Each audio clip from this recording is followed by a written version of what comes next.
এই যে আমাদের দেশের মধ্যে বিভিন্ন সময় ভূমিকম্প হয় কি হয় না?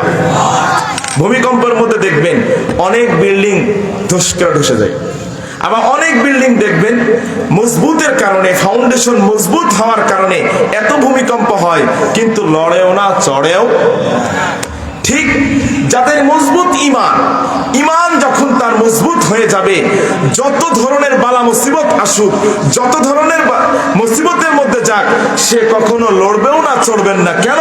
তার ইমানটা হচ্ছে মজবুত ইমান। বলবেন হুজুর এই কথাটা কই বললেন?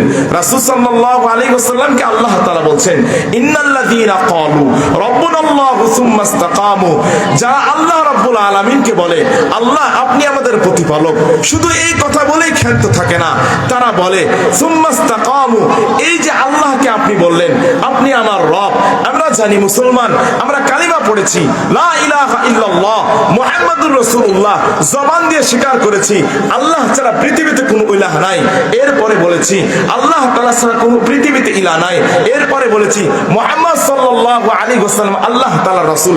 এই যে প্রথমে আপনি তাওহীদকে স্বীকার করলেন, এরপরে আপনি রাসূলের রিসালাতকে স্বীকার করলেন। বলেন তো এই কথাটা আপনি যখন নিজের মধ্যে স্বীকার করলেন, বলেন তো বয়া বয়া ঘুমাইলে হবে নাকি নামাজ কালাম পড়তে হবে? আরো জোরে বলেন না। আমি এই কথাটা বললাম, ইমান এনেছি। আরে ভাই মুসলমান হয়েছে, অনেকে আমাদের বক্তব্য দেবে, দেখেন অনেকে চাইল্ড স্টলে বয়ে থেকে বক্তব্য দিবে যে ভাই আমি ইমান তো এনেছি, আমি তো মুসলমান, সারা জীবন হয়তো আমল টামল না করতে পারি, হয়তো জান্নাতের মধ্যে কোনো একদিন যাব। আপনি ইমান এনে সারাদিন ঘুমাইলেন না, মসজিদের মাইকে এলান দেয়, প্রতিদিন মসজিদের মধ্যে এলান হচ্ছে হাইয়া আলাস সালাহ, এসো নামাজের জন্য, হাইয়া আলাল ফালাহ, পৃথিবীতে কোনো কল্যাণ নাই। এই যে আপনাকে এলানগুলো দিয়ে ডাকছে, এই কথাটা শোনার পরেও যদি আপনি ঘুমান, বলেন তো ইসলামের উপর ইস্তেকামাত থাকা হবে? আরো জোরে বলেন হবে? তাহলে আল্লাহ তাআলা বলছেন ইন্নাল্লাযীনা ক্বালু, যারা বলে রব্বুনাল্লাহ আমাদের প্রতিপালক আল্লাহ, এবং সুম্মা ইসতাকামু, এরপরে অবিচল থাকে আল্লাহ রাব্বুল আলামিন। সো এই সূরার তাফসীরের মধ্যে এসেছে যে সেই সময় যখন তার মৃত্যু হবে, তখন তার নিকট একদল ফেরেশতা আসবে, এসে কি বলবে? আল্লাহ তাখাফু ওয়ালা তাহজানু, আরে তোর কোনো ভয় নাই, টেনশন নাই, দুনিয়াতে ছিলি ইমানদার, দুনিয়াতে মুমিন ছিলি, তোর কোনো ভয় ছিল না, আমরা ছিলাম সাথে। ফেরেশতারা বলবে ওয়ালা তাহজানু, আখিরাতে চলে যাবি, আল্লাহর কাছে চলে যাবি, আমরা তোর বন্ধু হয়ে যাব, আখিরাতেও কোনো টেনশন নাই।